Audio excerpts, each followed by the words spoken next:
Have you ever wondered why some expensive luxuries like cars, shoes, bags, and whatever is famous in social media are so expensive?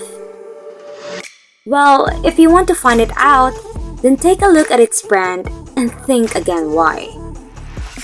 Some of these luxuries have the most expensive brand in the world printed to it. You don't live a life of a privileged one if you don't have these branded bags, shoes, clothes, and even watches. There are lots of expensive brands you already know. But today, we will be looking at the famous Louis Vuitton, the #1 luxury brand in the world, valued at over $30 billion. To start with, back in the 19th century, Louis Vuitton, the person behind the famous brand named after him, was born and raised in Angers, France.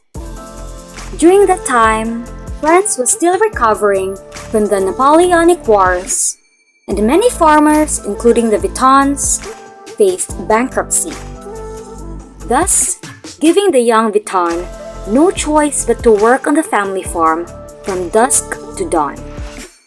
He planted and harvested crops, raised the animals, and stockpiled firewood. Unfortunately, when Louis turned 10, his mother passed away, and soon after, his father remarried. Louis' stepmother made his life miserable, and because of this, he quietly slipped away from the farmhouse and headed to Paris with no money or food. Louis suffered a lot since he didn't have enough money at the time and became homeless for a long period of time. Fortunately, Louis found odd jobs with artisans and craftsmen who taught him how to work with metal, stone, fabrics, and wood. At that time, the first railway line to Paris had just opened, which made travel become more accessible, and the industry started to boom. Since all passengers traveled with paintings, instruments, and furniture, they needed boxes that could fit and withstand long trips. That's the time the craftsmen entered into the industry and capitalized on making custom boxes. One of them is Louis. Making use of what he learned from some of the skills, he decided to try and find work in the trade. Fortunately, a craftsman named Monsieur Marichal hired Louis as an apprentice. While Louis didn't earn much, his willingness to learn paid off in more ways than one. In fact, he became a favorite amongst Marichal's clients, and later, the Empress of France appointed him as her personal box maker. Quite a big achievement for him. Since then, Louis became more in demand and opened his first shop. Aside from this, he also came up with ideas for new products that changed the industry standard. Since traditional boxes were made with leather and were rectangular shaped, making it impossible to stack and time-consuming to load. Louis experimented with new materials and settled on canvas. When compared to leather, canvas was lighter, durable, and more water-resistant. This allowed boxes to have simple, flat lids, making them possible to stock and easier to load. This new product marked the birth of modern luggage, and because of its advantage, it only took 2 years to become known as an elegant and must-have accessory. Afterwards, Louis set out to do the same thing with a new invention, and one of it is the handbags. However, handbags were not embraced by society at that time. In fact, many people complained that they were inelegant and bulky. Yet, still Louis believed that handbags had potential, so he started making them with canvas. They immediately took off and created the demand for more styles so that women could pair them with different outfits. Eventually, the time came that Louis couldn't do it by himself, and he needed the help of his son, Georges. Well, just like his father, Georges came up with new ideas to change the industry standard. He created a tumbler lock that turned trunks into treasure chests and prevented theft. This invention is the reason why we saw it in today's luggage and boxes. The family's product became even more desirable. But unfortunately, a Franco-Prussian War erupted and destroyed the business, which forced Louis and his family to leave their home and workshop in Asnières outside Paris and head to the city. When the war ended, Louis returned home, and guess what? He was devastated to find his materials stolen and his workshop destroyed. Still, regardless of this downfall, using the remainder of his savings, Louis wasted no time in rebuilding his workshop and finding a new shop location. Fortunately for him, property prices dropped because of the war. Well, looks like Louis took advantage of the opportunity and purchased a shop in an upscale district. Within months of reopening, business was thriving again, and orders came from all over the world. Because of these demands, Louis felt the need to try new and bolder ideas. Since technology was advanced enough to print custom patterns on fabric, Louis was able to create a line of trunks covered in a striped pattern on his canvas. As the new design took off, more and more people liked the new looks. It also made it more difficult for counterfeiters to copy Louis' work.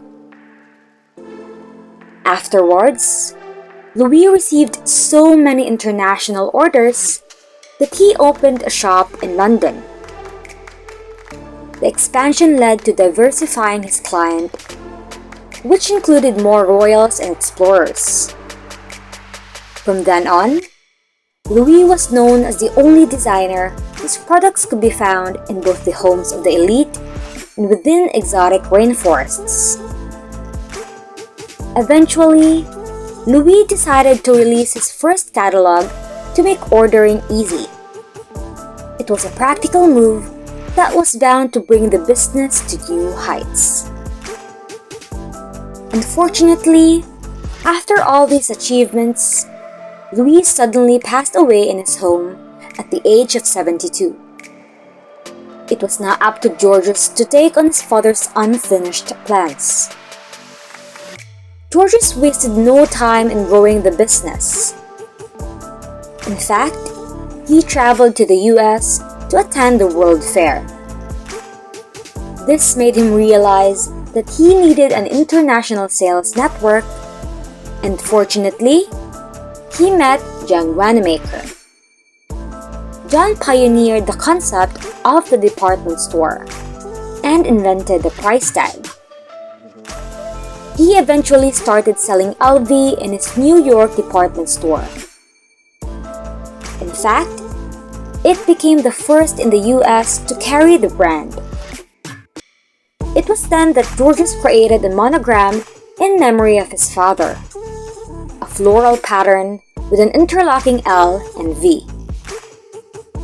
From then on, Georges and his son Gaston continued to follow Louis' footsteps and created new designs.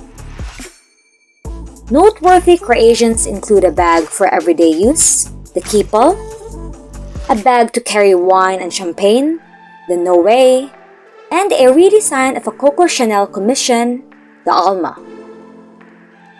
By then, Georges had toured all over the US and built a distribution network.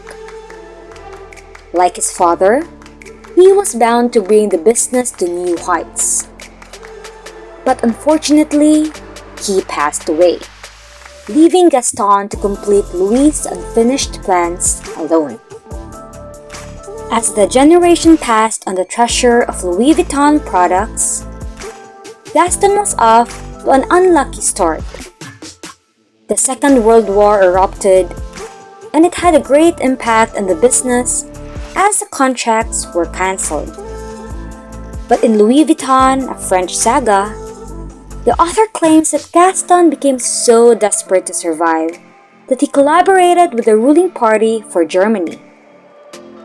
Gaston allegedly gave the green light to produce commemorative busts and set up a shop in Vichy. The author claims that while shops like Van Cleef and Arpels were shut down, LV was the only one allowed to stay open. And after the war ended, Gaston tasked his sons Henry, Jacques, and Claude with rebuilding the company. With their father's guidance, the sons ensured new models of luggage were made each year. But after Gaston's passing, business stagnated. As time went by, some of the products of the company became less popular, and Henry, Jacques, and Claude were divided in order to run the company. Instead of taking over the company, they asked their sister's husband, Henry Recamier, to take over. Since then, Henry had founded and sold Steel Trading Company. He had a keen business acumen and pivoted LV from wholesale to retail and tapped into the Asian market. Within 6 years, LV sales soared from $20 million to over $260 million. Plus, the company's stock sold out after more than 1 million shares were sold. LV reached nearly $1 billion in sales and merged with Moet Hennessy, a champagne and cognac producer, to form a luxury goods conglomerate, the LVMH. The goal of both companies was to prevent the threat of an outside takeover. While the merger allowed LV to expand its investments, Henry found himself embroiled in management disputes with Moet Hennessy's president, Alain Chevalier. In hopes of gaining control, Henry asked a property developer named Bernard Arnault to be his ally.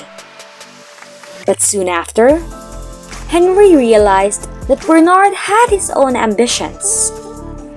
Bernard secretly bought a controlling interest in LVMH for himself and gained support from the Moet and Hennessy families. Afterwards, a legal battle between Henry and Bernard ensued. The courts favored Bernard and forced Henry to step down. It's quite the reason why, at the time, LV fell behind and was considered a smaller business, and sales plummeted. But there was still hope. LV followed Louis' footsteps under the leadership of Yves Carcel. Thanks to her, she came up with a new and bold idea that changed things. The company invited designers such as Vivienne Westwood, Isaac Mizrahi, and Manolo Blahnik to create handbags using its monogram for its 100th anniversary, which for sure will boost their marketing strategy. Still, the collaboration was well received and put both LV and handbags back on the map. 1 year later, for the first time, LV hired a designer named Marc Jacobs to be their creative director.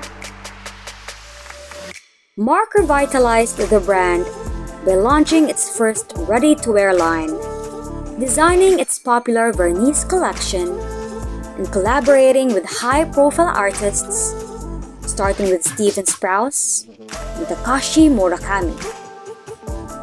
Since then, LV has expanded into watches, jewelry, and sunglasses, and continues to launch iconic bags.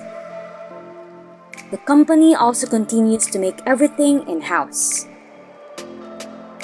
These expensive brands have craftsmen that must train for 2 years, and some pieces require 300 stages to assemble. Today, LV ranks as the #1 luxury brand in the world, and its valuation has topped $30 billion. Quite a great story on how a homeless teenager in Paris had strived so hard just to create his own name in the field of handbags, as well as luxury items that are in demand today. Well, if you wanted to be a billionaire and build a billion-dollar empire like LV, then what product would you be selling with? Let us know in the comment below. And if you enjoyed this video and want to see more Lux Life, hit that subscribe button. Cheers!